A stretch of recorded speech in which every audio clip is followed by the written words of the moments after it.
Ang batang ito ay maagang naulila sa ina. Binigyan siya ng storybook, na nagsasabing ang kanyang namayapang ina ay muling magbabalik, pagdating ng tag-ulan. Mabubuhay at magbabalik nga kaya ang kanyang ina. Sa pagitan ng langit at lupa, mayroong lugar na tinatawag na Cloudland, kung saan pansamantalang nananatili ang mga taong namayapa na, bago pumunta sa langit. Ang mommy penguin ay umiiyak araw-araw habang tinatanaw ang anak sa lupa. Makalipas ang 1 taon, lihim siyang sumakay sa raindrop train, upang bisitahin ang kanyang anak. Nagyakapan sila at naglaro, ngunit nang natapos na ang tag-ulan, kailangan na niyang muling sumakay sa train, para makabalik sa Cloudland. Nagpaalam si Mommy Penguin sa kanyang anak, at bumalik sa Cloudland. Ngunit ngayon, ay masaya na siya habang pinapanood ang buhay ng anak sa lupa. Ang kwentong ito ay binabasa ng batang si Jungjihyo, mula sa storybook na ginawa para sa kanya, ng kanyang namayapang ina na si Im-sua. Narinig niya mula sa mga kamag-anak, na dahil sa pagbubuntis nito sa kanya, kaya ito naging sakitin, at maagang pumanaw. Tiningnan ni Jihyo ang larawan ni Sua, at sinabing magkikita silang muli ng ina. Makalipas ang 1 taon, ginagawa ni Jung Woo-jin ang lahat ng makakaya, para maging isang mabuting ama. Maaga siyang gumigising para pumunta sa pool, kung saan siya nagtatrabaho. Nililinis niya ang buong lugar, bago umuwing muli para magluto ng almusal, at tulungan ang kanyang anak na maghanda para sa pagpasok sa paaralan. Madalas niya itong naaabutang natutulog sa loob ng kabinet ng ina. Tuwing umaga, kailangan niyang uminom ng gamot, habang pinapanood naman ni Jihyo ang ulat panahon. Sabik itong naghihintay sa pagsisimula ng tag-ulan. Inihatid na ni Woojin ang anak sa paaralan, gamit ang kanyang bisikleta. Pagkatapos ay pumasok na siya sa trabaho, kung saan palaging binabantayan siya ng kanyang katrabaho, at dinadalhan siya ng kape, na ikinaiinggit ng kanilang amo na si Choi. Pagkatapos ng klase, tumutuloy si Jihyo sa panaderya na pagmamay-ari ng matalik na kaibigan ng ama, na si Honggu. Malungkot si Jihyo, dahil alam niyang hindi makakatakbo ang kanyang ama, sa espesyal na kaganapan sa kanilang paaralan. Magkakaroon kasi ng relay race, na kailangang salihan ng mga mag-aaral, kasama ang kanilang mga ama. Mabilis itong nalutas ni Honggu. Sinabi nito sa kanya, na ito na lang ang sasali kapalit ng kanyang ama. Ipinagpasalamat naman ito ni Woojin, pagdating nito para sunduin ang anak. Sa araw ng karera, nang pauwi na si Woojin, pinigilan siya ni Choi para papalitan ang ilang bumbilya. Samantala, sa paaralan, sinabihan si Jihyo ng kanyang mga kaklase, na hindi siya maaaring sumali, dahil hindi naman si Honggu ang kanyang ama. Ibabalik na sana ni Jihyo ang kanilang t-shirt, ngunit biglang dumating si Woojin, at sinabi sa kanya na sasali ito at sasamahan siya. Sinabi nitong magjo-jogging na lang ito. Mabilis na tumakbo si Jihyo, pero matapos ipasa ang baton sa ama, nalungkot siya, dahil alam niyang hindi sila mananalo. Nakita ito ni Woojin, kaya binilisan niya ang pagtakbo, sa halip na mag-jogging lang. Ayos na sana ang laban, ngunit bago niya marating ang finish line, hinimatay siya. Nang bumuti na ang pakiramdam ni Woojin, umuwi na silang mag-ama. Hiniling ni Jihyo sa ama, na mangako itong hindi siya nito iiwan. Hiniling rin niyang magsampay sila ng mga kumot sa labas, dahil ayon sa Uncle Honggu niya, magdudulot daw yun ng pagulan. Kinaumagahan pagkagising nila, nagsimula ng umulan. Nagmamadaling pumunta si Jihyo sa istasyon ng tren. Sinundan siya ni Woojin doon, dahil alam niyang wala silang madadatnan.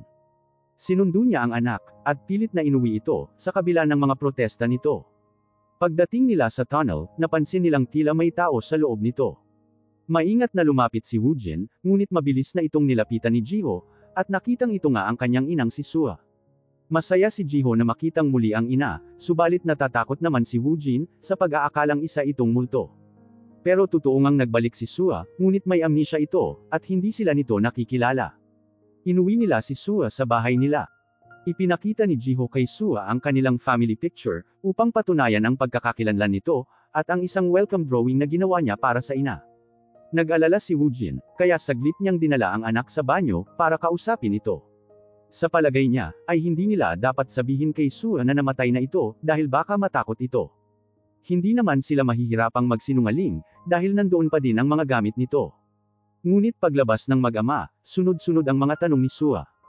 Hindi niya maintindihan kung bakit siya sinalubong ng mga ito, kung dito siya nakatira, at kung bakit hinayaan niyang maging marumi at magulo ang bahay. Nakaisip ng palusot ang mag-ama. Sinabi nila sa kanya na naospital siya ng matagal, at kakalabas lang kahapon. Namasyal sila ngayong araw, at habang naglalaro ng tagu-taguan, ay natamaan siya ng bato, na naging sanhi ng pagkahimatay niya sa tunnel, at pagkawala ng kanyang alaala. Kinaumagahan, naghanda silang muli para pumasok sa paaralan, ngunit ngayon ay kasama na ang naninibago pa ring si Sua. Inihatid ni Woojin ang anak sa paaralan. Ngunit pagkaalis niya, ay tumakas si Jiho at bumalik sa bahay, para makasama ang kanyang ina. Habang nag-aayos ng gamit, natagpuan ni Sua ang isang susi, kasama ang kanyang singsing sa kasal. Agad niya iyong itinago, nang biglang dumating si Jiho, dahil absent daw ang guro nito. Maghapon silang naglaro ng iba't ibang laro. Napansin ni Jiho ang lakas at sigla ng kanyang ina. Naisip niyang naging mas malusog ito ngayon. Sa hapunan, hiniling ni Jiho na ipagluto siya ng kanyang ina. Ayaw sanang pumayag ni Woojin, dahil baka mapagod ito. Ngunit nagpa siya si Sua, na pagbigyan ang anak. Ang kaso, mukhang hindi siya sanay magluto, kaya hindi niya makuha ang tamang timpla. Nagtalsikan din ang niluluto niya sa kawali. Niyakap siya ni Woojin, upang protektahan siya, kaya napaso ang likod nito. Pagkatapos patulugin si Jiho, naligo si Sua. Ginamit ni Woojin ang pagkakataong ito, para inumin ang kanyang gamot, nang hindi nito nalalaman. Pagkatapos, ginamot ni Sua ang mga paso ni Woojin sa likod. Hiniling niyang ikwento nito, kung paano sila nagkakilala. Nagkakilala silang dalawa noong high school, dahil naging magkaklase sila. Si Sua ang nangungunang estudyante, samantalang si Woojin ay magaling na swimmer, at madalas itong natutulog sa klase. Sa swimming class, sa wakas ay nagkaroon siya ng pagkakataong formal na makilala si Sua, nang iligtas niya ito mula sa pagkalunod. Nagkaroon agad siya ng crush dito. Napansin ni Honggu, na may gusto ang kanyang kaibigan kay Sua. Binigyan niya si Woojin ng tips, kung paano mapalapit sa babae. Sinubukan niyang manghiram ng ballpen dito. Ngunit bago pa man niya matapos ang sinasabi, bigla na siya nitong binara. Sa dancing class, napansin ng guro, na hindi marunong magsayaw si Woojin, kaya ipinareha niya ito kay Sua, na tulad din niyang parehong kaliwa ang paa. Nailang si Woojin sa pagkakalapit nila, kaya aksidente niyang natapakan ang paa nito. Nang yumuko siya para linisin iyon, nauntog siya sa ilong nito. Naiinis at napapahiyang umalis ng gym ang dugwang si Sua. Hindi na sila nagkaroon ng pagkakataong magkausap muli. Sa huling araw ng klase, hiniling ni Sua kay Honggu, na pumirma sa kanyang yearbook. At dahil kasama nito si Woojin, sinabihan din niya ito na maaari rin itong pumirma kung gusto nito. Pumirma din si Woojin. Nang kinuha na ni Sua ang yearbook, hindi sinasadyang nasama ang ballpen ni Woojin, na ipinakita sa kanya nito sa kasalukuyan. Nag-aral si Sua sa isang universidad sa Seoul, samantalang si Woojin naman ay pumasok sa malapit na kolehiyo para sa paglangoy. Sinubukan niyang tawagan si Sua noong summer break nila, ngunit sa tuwing kukunin niya ang telepono, bigla siyang kakabahan at ibababa ang telepono. Pagkatapos ay pumasok na siya sa mandatory military training. Sa loob ng 2 taon, nawalan siya ng pagkakataong tawagan ito. Pagkatapos ng training niya, sinubukan niya itong tawagan muli. Sa pagkakataong ito, pinigilan siya ni Honggu na maibaba ang telepono.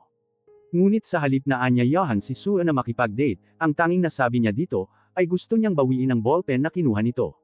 Nagpa siya silang magkita sa harap ng dati nilang paaralan. Nagkakahiyaan pa sila nang muli silang magkita. Ibinalik ni Sua ang ballpen niya, at agad na umalis. Nang makita ang pag-alis nito, nagkaroon siya ng lakas ng loob na aanyayahan itong kumain. Habang kumakain, naging napaka-awkward din ang kanilang pag-uusap. Ngunit kalaunan ay naging komportable na rin sila, hanggang inabot na sila ng gabi. Pagkatapos, sabay silang naghintay ng bus. Ngunit halata namang ni isa sa kanila ay wala pang gustong umalis. Patuloy silang naghintay, hanggang sa dumaan ang huling biyahe ng bus. Dahil wala nang pagpipilian, sumakay na si Sua. Ipinaalam niya kay Woojin, na sa winter break pa siya muling makakabalik. Maya-maya, hinabol ni Woojin ang bus at sumakay. Tinanong siya nito kung maaari siya nitong sulatan. Agad namang pumayag si Sua. Sa kasalukuyan, dahil gabing-gabi na, kailangan na nilang magpahinga. Nangako siyang tatapusin niya ang kwento sa ibang araw. Kinaumagahan sa paaralan, narinig ni Jiho ang isang kaklase niya. Ayon dito, umuulan tuwing nililinisan ang sasakyan ng ama nito. Samantala, napansin ni Sua ang isang shed, sa likod bahay nila. Gamit ang susi na natagpuan niya noong dumating siya, pumasok siya dito, at nalaman niyang ito ang workshop niya. Pagkatapos ng trabaho, nagmamadaling pinuntahan ni Woojin si Honggu, dahil tumawag ito sa kanya, at sinabing puntahan niya ito agad. Pagdating niya doon, napagtanto niyang isinet up siya nito sa isang blind date. Agad siyang tumakas, ngunit pinigilan siya nito. Biniro pa siya nito, na baka mayroon na siyang napupusuan. Sinabi pa nitong huwag niyang idahilan na bumalik na si Sua, para lang makaiwas sa blind date. Nagulat si Woojin dahil nahulaan nito ang lahat, at agad nang umalis. Kinagabihan, biglang dumating si Honggu, suot ang penguin costume para sorpresahin si Jiho. Pilit siyang pinaalis ni Woojin bago pa siya makita ni Sua. Ngunit nagpumilit si Honggu na pumasok sa loob. Laking gulat niya nang makita si Sua. Sa pag-aakalang multo ito, tarantang umalis ito, at nangakong hindi na niya ise-set up si Woojin sa blind date. Pagkatapos, hiniling ni Sua, na ituloy na ni Woojin ang pagkukwento ng kanilang love story. Sumulat nga si Woojin sa kanya. Sa sumunod nilang pagkikita, nanood sila ng sine. Lakas loob niyang hinawakan ang kamay ni Sua, ngunit paa ng lalaki pala ang nahawakan niya. Habang naghihintay sila ng bus, si Sua naman ang naglakas loob na ipasok ang kamay sa bulsa ng jacket ni Woojin. Mabilis namang sumunod si Woojin, at ipinasok din ang kamay sa loob ng bulsa niya. Sa kasalukuyan, inulit nilang dalawa ang eksenang iyon, habang natutulog si Jiho. Kinalaunan, dinala ni Woojin si Sua sa tuktok ng isang burol. Nagpiknik sila doon, nakinig sa radyo, at nanood ng pelikula sa kalapit na drive-in theater, gamit ang isang pares ng binoculars, na salita nilang ginagamit. Masyadong nakatutok si Sua sa pelikula. Sinamantala naman iyon ni Woojin, para nakawan siya ng halik sa labi. Iyon ang una nilang halik. Sa paglipas ng mga araw, nasasanay na si Sua sa kanyang gawain. Nakikipaglaro siya kay Jiho, naglilinis ng bahay, at ipinagluluto ang kanyang pamilya. Nahanap din niya ang libro ng penguin, ngunit hindi niya ito masyadong binigyan ng pansin. Napansin niya ang pangungulekta ni Jiho ng 4-leaf clover, para hilingin ang patuloy na pag-ulan. Isang araw, nagpunta silang pamilya sa ilog, at masaya silang naglaro doon. Sa kanilang pag-uwi, buhat-buhat ni Woojin ang kanyang mag-ina habang masayang nagkukwentuhan. Pagdating sa bahay, bigla siyang hinimatay. Nang muling magkamalay, nasa tabi niya si Sua na naghihintay ng paliwanag. Nagpasya si Woojin na sabihin dito ang lahat habang ipinagpapatuloy ang kanilang kwento. Nagsimula ang lahat pagkatapos ng kanilang pangatlong date. Niregaluhan siya ni Sua ng Clover Charm, para batiin siya ng good luck sa national tryouts.